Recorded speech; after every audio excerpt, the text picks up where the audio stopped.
මම හර්ෂ බණ්ඩාර කෘෂිකර්ම දෙපාර්තමේන්තුවේ මීමැසි පාලකවරයෙක් වශයෙන් රාජකාරී කටයුතු කරනවා මම. අපි දැන් කියන්න යන්නේ මීමැසි ජනපදයක් කට්ටි බෙදා ගන්න ආකාරය. ස්වභාවිකවම මීමැසි ජනපද වර්ධක කාලයේදී කට්ටි බෙදිලා යනවා.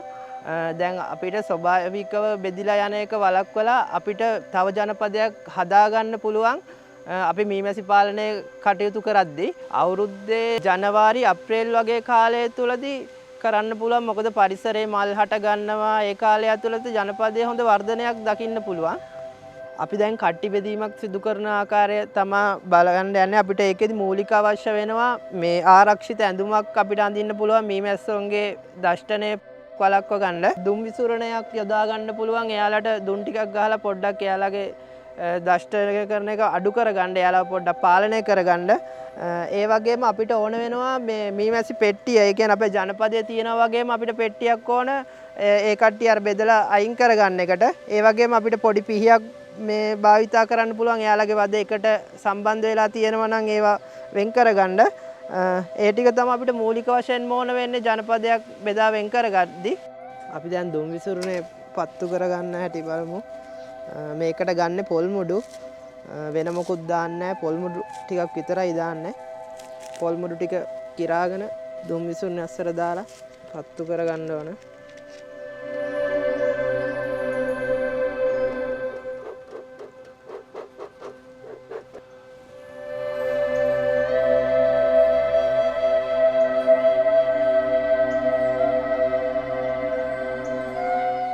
කට්ටි බෙදෙන අවස්ථාවේදී මීමැසි ජනපදයේ හොඳ ශක්තිමත්ව තියෙන්න ඕන. මීමැසි ජනපදයේ සම්පූර්ණ රාමු ටික ඔක්කොම පිරලා මීමැසි ජනපදයේ පිලව්, බිත්තර, කීට අවස්ථා ඔක්කොම තියෙන්න ඕන. හොඳ මැසි ගහනයක් තියෙන්න ඕන. ඒ වගේම පිරිමි සත්තු ඉන්න ඕන මීමැසි ජනපදයේ තුල අපි ජනපදයේ බෙදා ගන්න අවස්ථාවේදී. අපිට මේ මීමැසි ජනපදයේ බෙදාගද්දී රැජින කෝෂ තියෙන අවස්ථාවක බෙදා ගන්න පුළුවන්. එහෙම නැත්නම් අපිට රැජින හොයලා රැජිනත් එක්ක වෙනම ටීම් එකක් බෙදලා ගෙනියන්න පුළුවන් වෙන තැනකට. එහෙම නැතුව අපිට රැජිනත් හොයාගන්න බැයි නම් අපිට රැජිනත් හොයන්න නැතුව මේ වෙනම ටීම් දෙකකට බෙදා ගන්නත් පුළුවන්.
දැන් පෙට්ටිය දැන් අපි ජනපදයේ බෙදාගද්දි තව පෙට්ටියකට දාගද්දි ඒ කියන්නේ අපි පෙට්ටි දෙකටම සමානව තමයි ජනපදයේ බෙදන්නේ. ඒ කියන්නේ පෙට්ටි දෙකටම සමානව මැස්සෝ යන විදිහට තමයි බෙදා ගන්න ඕන.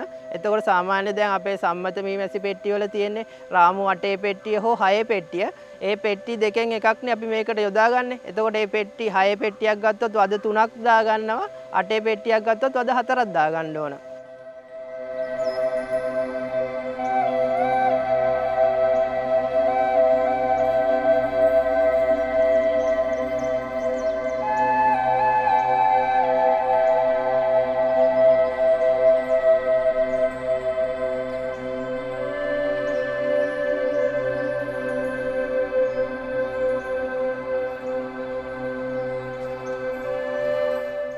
මව් ජනපදයේ තිබ්බ තැනට මීටර් 200ක් 300ක් විතර ඈතට ගෙනල්ලා තියෙන්නේ. අපි දැන් ගෙනල්ලා ගෙනාපු ජනපදයේ ස්ථානගත කරා. ස්ථානගත කරලා විනාඩි 5-10ක් විතර ඉඳලා තමයි අපි ගේට්ටුව අරින්න ඕන. මොකද දැන් අපි ගේන අතරමඟදී මැස්ස චුට්ටක් මේ කලබල වෙලා ඉන්නේ. ඒකින්ද චූටි වෙලාවක් තියලා අපි ගේට්ටුව අයින් කරනවා.